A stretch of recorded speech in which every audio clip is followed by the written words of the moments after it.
WWE அப்படிங்கிறது ஒரு live program. So ரிங்கில் என்ன நடந்தாலும் அதை ஆடியன்ஸ் வந்து லைவாக பார்த்துக்கிட்டே இருப்பாங்க. நார்மலாகவே WWEல ரெஸ்லர்ஸுக்கு டாய்லெட் பிரேக் அப்படிங்கிற ஒரு இடைவேளை கிடையாது. அதனால ரெஸ்லர்ஸுக்கு மேட்சஸ்க்கு நடுவில் அவசரமாக ஏதாச்சும் வந்துச்சு அப்படின்னா அவங்களால போக முடியாது. அவங்க அதை கண்ட்ரோல் பண்ணிக்கிட்டு தான் ஆகணும். ஆனால் ஒரு சில தருணங்களில் பார்த்தீங்கன்னா ரெஸ்லர்ஸ் அவங்களோட உச்சாவை கண்ட்ரோல் பண்ண முடியாமல் கேமரா முன்னாடி ரிங்கிலேயே உச்சா போயிருக்காங்க.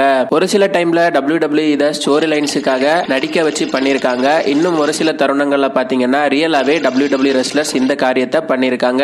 இன்னைக்கு நாம இந்த வீடியோல WWEல கேமராக்கு முன்னாடி ரெஸ்லர்ஸ் நிஜமாவே உச்சா போன ரொம்ப காமெடியா இருந்த தருணங்களை பத்தி தான் பார்க்க போறோம். 2014 நடந்த பேபேக் பேப்பர்வியூல ஸ்டெஃபனி மெக்மேன் வந்திருப்பாங்க. அன்னைக்கு பார்த்தோம்னா ஸ்டெஃபனி மெக்மேன் டேனியல் பிரையனை அவரோட வேர்ல்டு சாம்பியன்ஷிப்பை ரீலிங்கோஸ் பண்ண சொல்லி கட்டாயப்படுத்துவாங்க.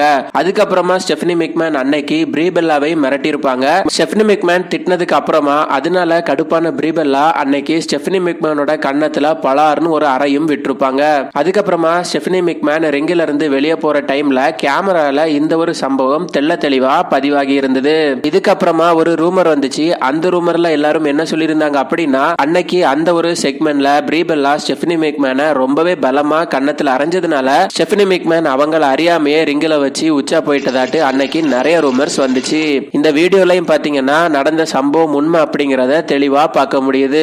2018 நடந்த சர்வைவர் சீரிஸ் பேப்பர்வியூல WWE AOP டீமுக்கும் த பார் டீமுக்கும் ஒரு மேட்சை வச்சிருந்தாங்க. முழுக்க ஸ்கிரிப்ட் பண்ணப்பட்ட WWEயோட ஒரு ஸ்டோரி லைன் தான். ஆக்சுவலா அன்னைக்கு WWE ட்ரேக் மேவரிக்கோட கையில ஒரு மெக்கானிக்கல் டிவைஸை கொடுத்திருந்தாங்க. அதுல இருக்கிற பட்டனை பிரஸ் பண்றது மூலமா அவரால் வந்து செயற்கையா அந்த ஒரு விஷயத்தை அன்னைக்கு பண்ணிருக்க முடியும். ஆனா வீடியோல பார்க்கும்போது தெரியும் அவரால் வந்து அன்னைக்கு அந்த டிவைஸை ரொம்ப கரெக்டா ஒர்க் பண்ண வைக்க முடியல. சோ இதனால பாராட்டக்கூடிய அளவுக்கான ஒரு விஷயம் தான் இது.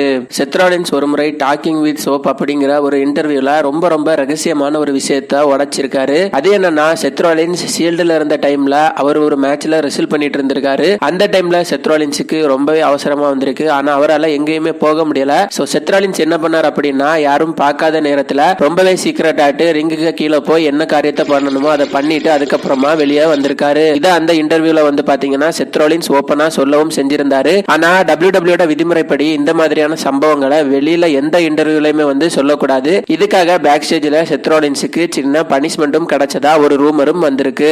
இந்த மாதிரி ரிங்கில ஒரு ஸ்டோரி லைன்ல பயங்கரமா ஃபியூட் பண்ணிட்டு இருந்தாங்க. அந்த டைம்ல நடந்த ஒரு செக்மெண்ட்ல பிராக் லெஸ்னர் வின்ஸ் மெக்மேனை அடிக்கிறதுக்கு பாப்பாரு. சோ வின்ஸ் மெக்மேனுக்கு மேல போடப்படுறதுக்காக தூக்கப்பட்ட அந்த ஒரு டைம்ல தான் கேமரால இந்த ஒரு சீன் தெளிவா ரெக்கார்ட் ஆச்சு. சோ பார்க்க முடியும் ட்ரிபிள் ஹெச்சோட அந்த ஒரு பகுதியில பாத்தீங்கன்னா ஈரமா இருக்கிறது வந்து கேமரால ரெக்கார்ட் ஆயிருந்துச்சு. சோ இவங்க ரெண்டு பேருக்கும் நடந்த சண்டையோட ஏதோ ஒரு பகுதியில பிராக் லெஸ்னர் ட்ரிபிள் ஹெச் அட்டாக் பண்ணதுல ட்ரிபிள் ஹெச் தெரியாதனமா பாத்தீங்கன்னா உச்சா போனதும் அன்னைக்கு தெரிய வந்துச்சு.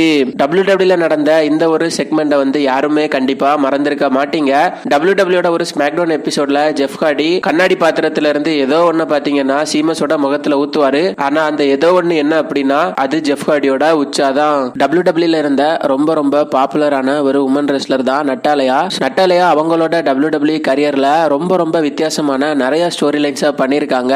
குறிப்பா பாத்தீங்கன்னா நட்டாலயா ஒரு டைம் ரொம்ப வித்தியாசமான ஒரு ஸ்டோரி லைனை பண்ணிருந்தாங்க. அந்த இதையும் வந்து பாத்தீங்கன்னா WWE கேவலமா நினைக்காம ஒரு ஸ்டோரி லைனாவே பண்ணிட்டு இருந்தாங்க. ஆனா அதுக்கப்புறமா அந்த டைம்ல நட்டாலயாவுக்கும் நவோமிக்குமான ஒரு மேட்ச் நடந்துச்சு. இந்த மேட்சோட ஒரு ஸ்பாட்ல பாத்தீங்கன்னா நவோமி நட்டாலயாவுக்கு இப்படி ஒரு வித்தியாசமான பீட்டிங்கா கொடுத்திருப்பாங்க. சோ இந்த ஒரு அடியை வாங்கினதுக்கு அப்புறமா நட்டாலயா வந்து தெரியாதனமா ரிங்கில வச்சே பாத்தீங்கன்னா உச்சா போயிருக்காங்க. சோ இது வந்து அன்னைக்கு ரொம்ப ஷாக்கிங்கான ஒரு தருணமா தான் இருந்துச்சு. ஆனா லேட்டரா WWE இது எல்லாத்தையுமே அவங்களோட ப்ரோக்ராமான டோட்டல் டிவாஸுக்கான ஒரு ஸ்டோரி லைனா மாத்திட்டாங்க. சோ அதுக்கப்புறமா நடந்த இந்த ஒரு சம்பவத்தை பாத்தீங்கன்னா WWE ஒரு எபிசோட் ஆட்டு டோட்டல் டிவாஸ்ல போடவும் செஞ்சிருக்காங்க. WWEயோட ஆட்டிடியூட் ஏரால பாத்தீங்கன்னா ஸ்டோன் கோல்டும் வின்ஸ் மெக்மேனும் பயங்கரமான ஃபியூடை எல்லாம் கொடுத்துட்டு இருந்தாங்க. சோ அந்த ரெஸ்லிங்கை பொறுத்த வரைக்கும் ரெஸ்லர்ஸ் எவ்வளவு முக்கியமோ அந்த அளவுக்கு கமெண்ட்ரி கொடுக்கக்கூடிய அந்த கமெண்டேட்டர்ஸும் ரொம்பவே முக்கியமானவங்க. குறிப்பா WWEயோட கமெண்ட்ரி டீம்ல இருக்கிற ஜிம் ரோஸ், மைக்கேல் கோல், பைரன் செக்ஷன் இவங்க எல்லாம் பாத்தீங்கன்னா ஒரு ஷோ 3 மணி நேரம் நடக்குது அப்படின்னா